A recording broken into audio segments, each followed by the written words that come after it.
Hello and welcome to the Wildfire Love Summit. My name is Brooke Miller. I am head coach at Wildfire Love. You can find us at wildfirelove.com or on Instagram at Wildfire Love Coaching.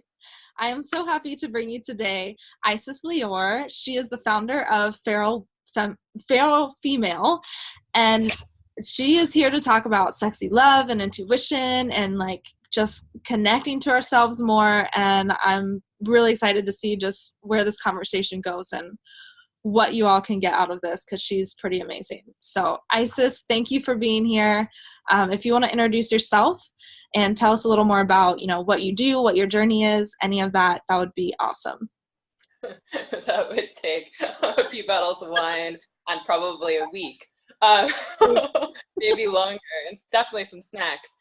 But like you said, I am the founder of feralfemale.com, and I've been working with women and couples over the last 17 years, and occasionally men, to create a movement of whole women. So people reference my work with sexuality a lot because it's the piece that often gets left out, and it's also the place where there's a lot of juicy shadow and there's a lot of power and things sort of enmeshed in the darkness of our let's deal with that later. So it's a great thing to bring out and pick through, and then see how we can use that aliveness to source us and take away the stigma from sexuality and see it as an integrated piece of our body, our spirituality, our wholeness. So I love yeah. So go ahead. I thought it was really cool. When you originally said, let's talk about this, you were like, let's talk about sexuality and spirituality. And I was like, that's amazing, because I feel like these are the things socially that really get separated out. And then my journey was into sexuality through spirituality, through the search for, what's real?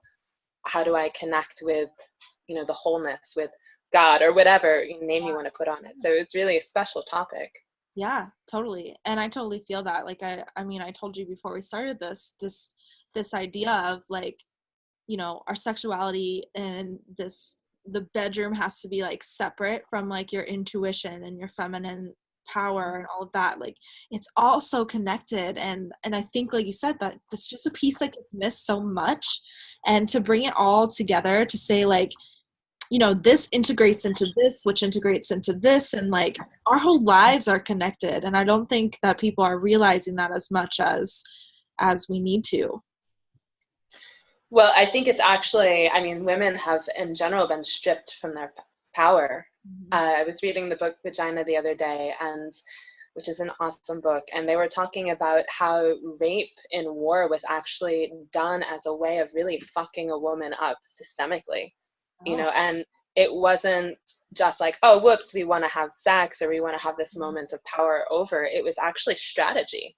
And so when you disconnect a woman from her pelvis, from her body, you're really unplugging her from her power source. You're unplugging her from her sense of intuition, because the intuition is very much the feminine brain in the belly, in the gut. And so you have these confused, weak, disembodied women, and then we're easier to control. So I feel like to really be able to access spirituality and be human at the same time, and be powerful in our lives as individual creatures and not just a whole, it's necessary to power from the pelvis, from the sex, not as an activity, sexuality not just as an activity, but as a fire. Sure. Yeah. So I'm curious, when you work with clients on connecting, to this area, to this pelvis, to this feminine, what, where do you see them starting, and where do you see this ending up? You mean as a whole? Or every woman's going to start from a different place. Right. So generally, if you're disconnected, how, just so people can get, because I think that's not a super, it's not really tangible for people to be I'm disconnected to my pelvis. What the heck are you even talking about when you say that? Yes. Okay.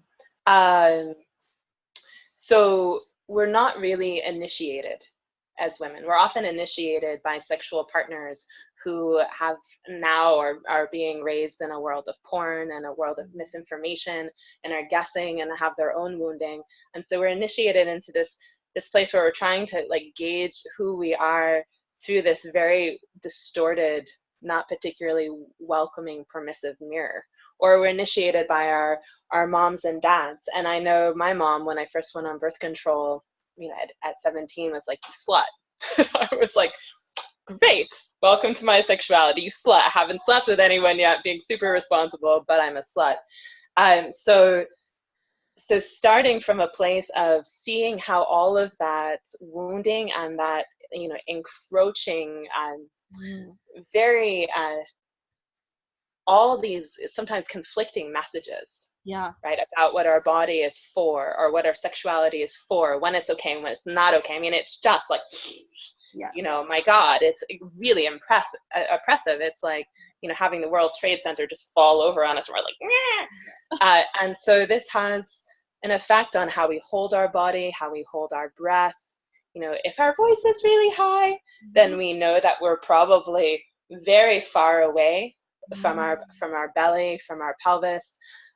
If you don't get a body sense of like, I want this, I don't want this, if you feel numb, if you feel disinterested in your own pleasure, if you feel like your body is a tool for something else or a trade for something else, which is what we're taught, if you feel like your orgasm doesn't matter, if you haven't had an orgasm, if you mainly feel numbness and maybe you're trying to give yourself pleasure, but you're having to press or do something pretty extreme to feel anything, if you've been molested, if you've been raped, I mean, a large percentage of women have been through some sort of sexual trauma, then there is numbness, holding, and possibly, you're pulling your vulva up, you're pulling your anus up, and it has a very physical, tangible effect on how you are in your job, how you are in your family, how you are with your kids, right? It's in the body. It's not some esoteric idea. Right. Yeah. So that's where I start, is where it's in the body. So just like getting in touch with what you're feeling and like where the tightness is being held, like that. Is that what you mean? Well, first identifying, what's happening in the body, and then what the storyline is, and even having permission to identify, like, wow, this is the thing that I haven't wanted to look at. This is the collection of identities I've accumulated that actually aren't me. And to start with feeling that rage and grieving the tremendous sense of loss of never being welcome. And never feeling safe. Oh, that's huge. Safety is huge. It's huge. And so then starting to create a sense of safety in the body before we do anything else. Yeah. So there's some sense of sovereignty and some sense of like, I have myself, and therefore I can start to unravel some of these really deep holdings. Yeah. If you don't even feel safe with yourself, then it's gonna be hard to feel safe anywhere in the world. Well, sure. I mean, really, how many women feel safe with themselves when the thing is, if you come out, then you're gonna be food. Right? Yeah. Like you are there to be consumed. Your sexuality is there to be consumed. How many women feel like it's totally cool to be like, here I am? Yeah, but true. Even as you're like talking about it, I'm like, like I'm probably not even there yet. Like, I'm sure there's so much work I have not even done in this area.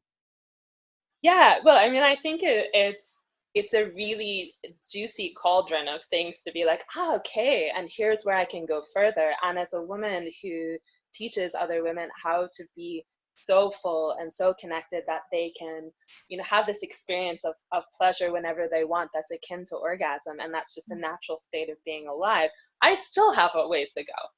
Oh, yeah. Right, so it's like an endless possibility. Yeah, for sure. Yeah. Yeah, I think a lot of people think like, oh, I just need to do this thing or do that thing and I'll be like healed, or, it's all going to go away and there's nothing more to do. And so that was a very important point to say, like, anybody watching, if you feel like, oh my God, I have so much further to go, like there's always going to be further to go. Like, it's just a never ending journey of learning more and more and more and getting deeper into the work. Well, I wouldn't even say work. I would say play, possibility, vibrancy, fullness, like just ecstasy in your life. I mean, that's where we're headed, is a feeling of rightness and ecstasy and joy and certainty, and a connection with all of the gifts of your body. I mean, starting with firing it up from the pelvis, right? That moves the entire body. It doesn't just stay stuck, or if it does, please come work with me and I'll help you.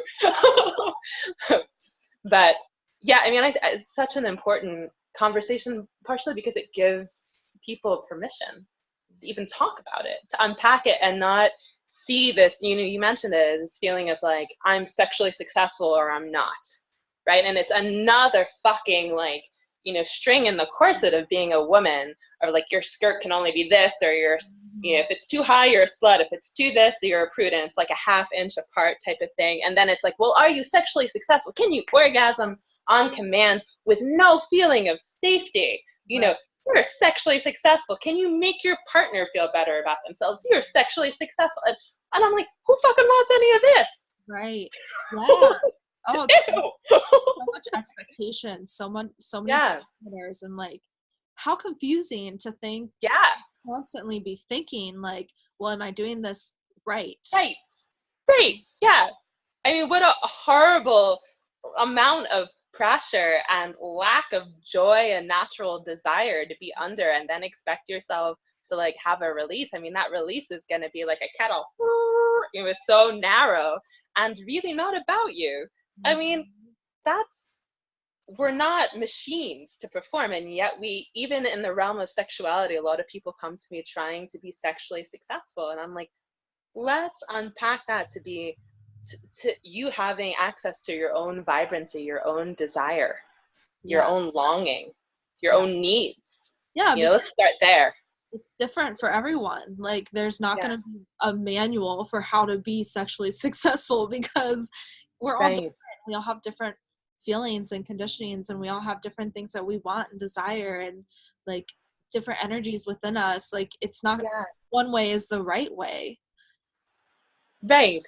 Exactly. I mean, what's successful? I mean, I think the social version is like, look good, please your partner, be a good product.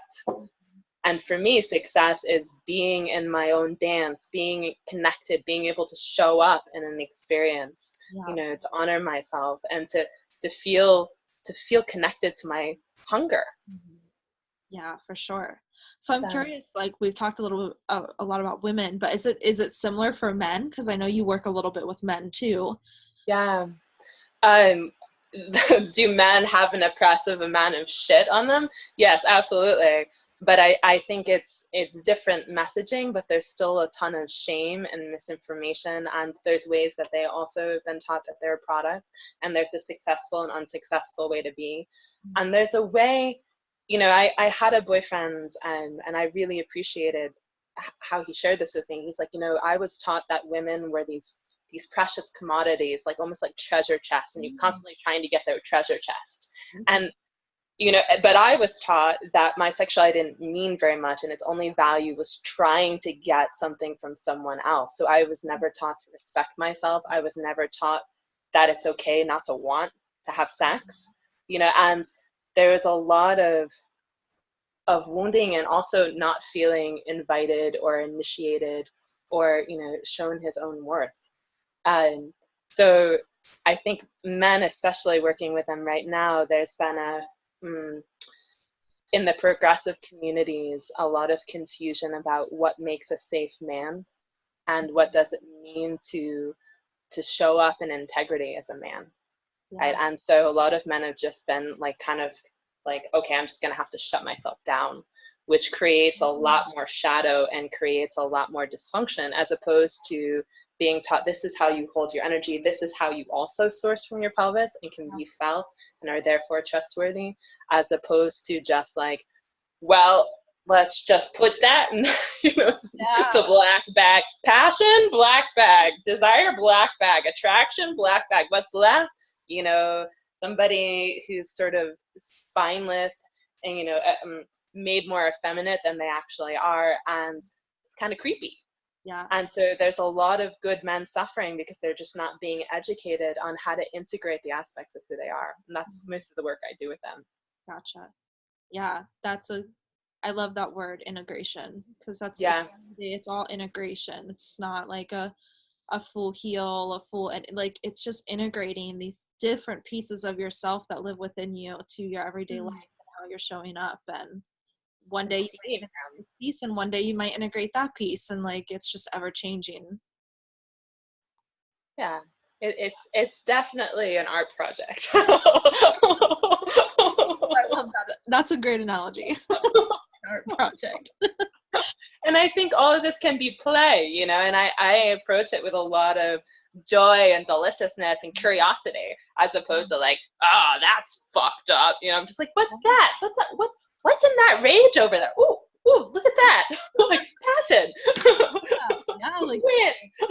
curiosity and play. I love that because it just makes it a little bit lighter when it's already so heavy. Like all of these, this pressure and the suppression that, you know, men and women have experienced in different ways, like it feels heavy.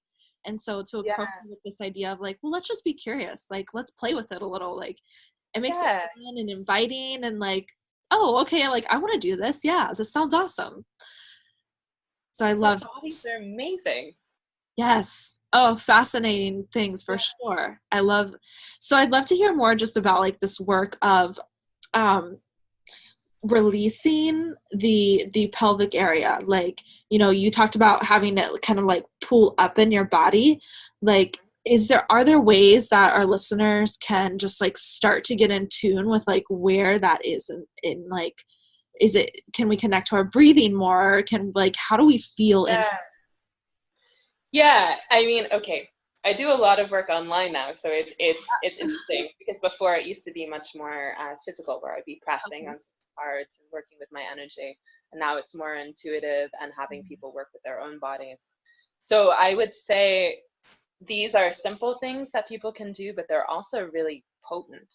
There's a reason why we're holding our bodies the way that we are, and it's to protect us from feeling big feelings without being supported in that process. So that's why I really encourage people to work with somebody, whether it's you, me, or somebody else, like someone who can really see what's happening, hold space, and then give them somewhere next to go. But of course, one of the first ways we shut down our aliveness is we hold our breath, right? So, and if you watch little kids, their bellies are soft and open. They're not this like Kate Moss ideal.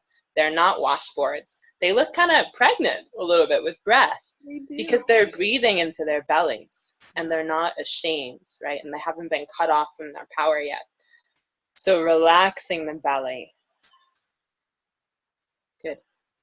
Yeah, it's hard for me not to be like tracking you because this is more part of my work. It's totally not why we're here.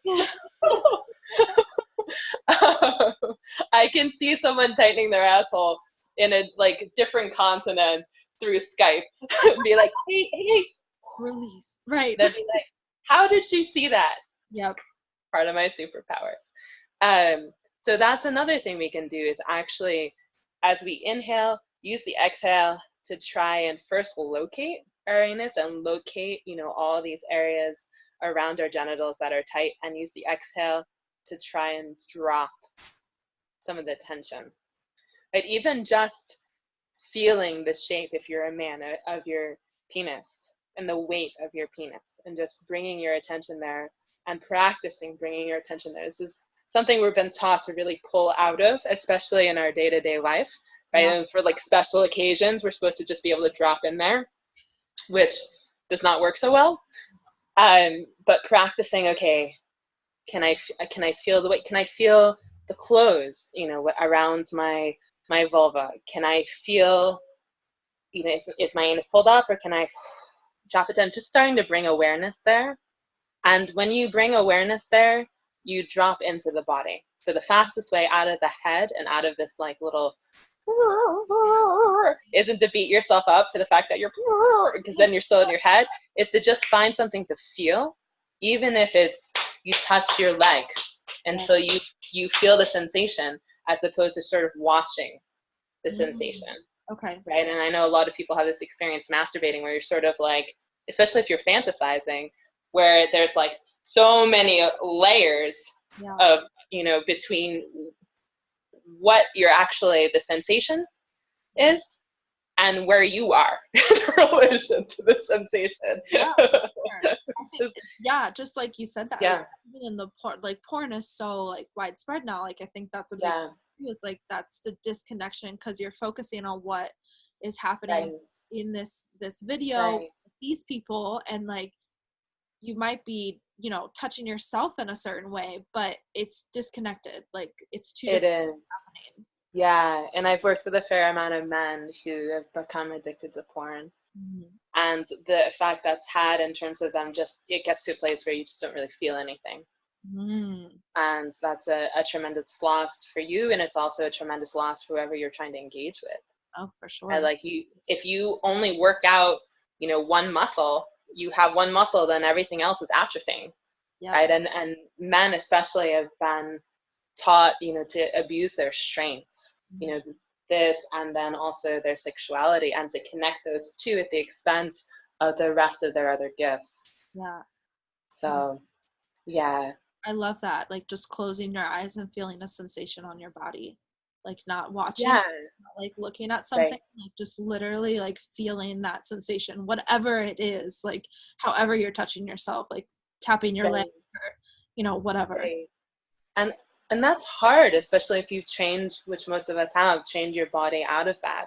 Mhm. And the reason, again, people avoid that, or why that's difficult, is because you're going to start feeling the things that you suppressed, which Yeah. is why I suggest going on that journey with somebody who can help hold and guide you and normalize the process, Yeah. right? Instead of you like feeling afraid and also trying to contain yourself at the same time. That's It's a lot. too hard. It's, Yeah. yeah, it's too hard to go over your own edge and then also try and hold the container. Yeah. It's impossible. You Yeah. need something bigger than you to expand into. You know, Yeah. someone who's not scared like you are of going further. Just like, come on over here, it's water's warm.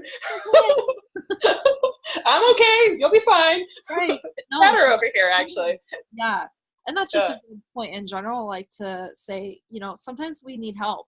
Like there are situations Yeah. we just need other people to help us through this. And it Yeah. can be in any area of your life. But I think a lot of times we don't seek help in the sexual area because it's like this embarrassing, like taboo, like we're not supposed to talk about Right. it thing. So, you know, Right. like you said, having that person is so important, and it doesn't have to be this scary place to go. Yeah. It can just be a place of exploration and play. Like, Yeah. And again, we're all dying to be initiated into the wonder and the magic and the pleasure of our bodies and how to use them and engage with them. I feel like it's just basically saying, hey, here I've got the raw material. great. Like, you know, what do I do with it? And I'm like, okay, great. You know? First, let's like deprogram it and then see like Yeah. all of the amazing things that are possible that you had no fucking idea were possible. Like, Mhm. how do you even know where to go if someone isn't like, hey, look over here? Yeah. Yeah. Especially for like, working with someone like you who's kind of been through it in Yeah, her own right. Like I've been through the journey. Like sometimes we don't know where to go because guess what? You've never been there. But to have exactly. someone who's been like, I know exactly what you're feeling, and like here's the Yeah, next step. I've been there. I've done it in my own way. Like here, right, try this out, like, and see what happens. And it's just like right, guide. It's just like if you were to take a walk on a mountain that you've never been to, like you have a guide exactly. with you. Exactly. And that's part of what I'm really just wanting to drive home and normalize is nobody knows what they're doing because we've never been initiated into what's possible. So we're all trying to do the best we can, but you know, the teachers are really dysfunctional. If you're trying to learn Spanish from someone who doesn't speak Spanish, you know, that's not your fault. Like you just need to find a better teacher and guide until you have a grasp on the language and then you can use it the way that you want to. Yeah. So important. Yeah. Yeah. So is there anything else? So we're connecting to our breath, to the sensation in our body. Yeah. Just like, wrapping up, like any other tips or tricks or suggestions you have for people out there besides obviously getting a guide to work through this? Yeah, I mean, I guess I would warn away from tips and tricks Okay. because I feel like there's a lot of just do this. You want to spice Yeah. up your marriage? Just try that. A lot of externalizing Oh, for sure. things. And that where the magic is, where that genuine joy is in going so deeply inside that something else opens up. And so it's more of an unpacking process and a going into that mystery than it is like adding to your tool bag. Because if you can access what you really want, if you can be in your own desire and pleasure, a lot of the things that people are giving our tools are going to be intuitive anyway. And so those things are very easy to add to. But if you take someone who's really gunked up and feels ashamed and small and disconnected, and then you have them kiss in a certain way, you're going to have someone who's gunked up, disconnected, feels small, ashamed, like doing a specific external thing, and that's going to feel like shit to them, and then whoever they're doing it to. So I guess the thing that I want to say is to give yourself permission to not know what the fuck you're doing, to understand how all of these things have just misinformed us. Like, these are external things that have happened to us, even if they've been well-meaning. I mean, neither one of my parents meant to shame me around sexuality. They're just sort of passing, you know, the historic, here's the rule book, you know? For sure. And yet what's possible and what we're taught is possible is so far apart. If you can stay in the not knowing and the curiosity and the hunger and the grief of being so misinformed, being taken so far from who you are, that will help you find your way home. Yeah, I love that. Yeah. And that's exactly what I preach too. It's just this knowing of yourself. Like, it's basically an unpacking of all of the stuff that we've learned, and like picking through and saying, oh, well, what do I actually believe? What are my actual desires? Like, not something that somebody else has put on me, and figuring that out. And yeah, like you said, like a lot of times it's living in that unknown and just being curious and playing with it and just figuring it out on the way. I love that.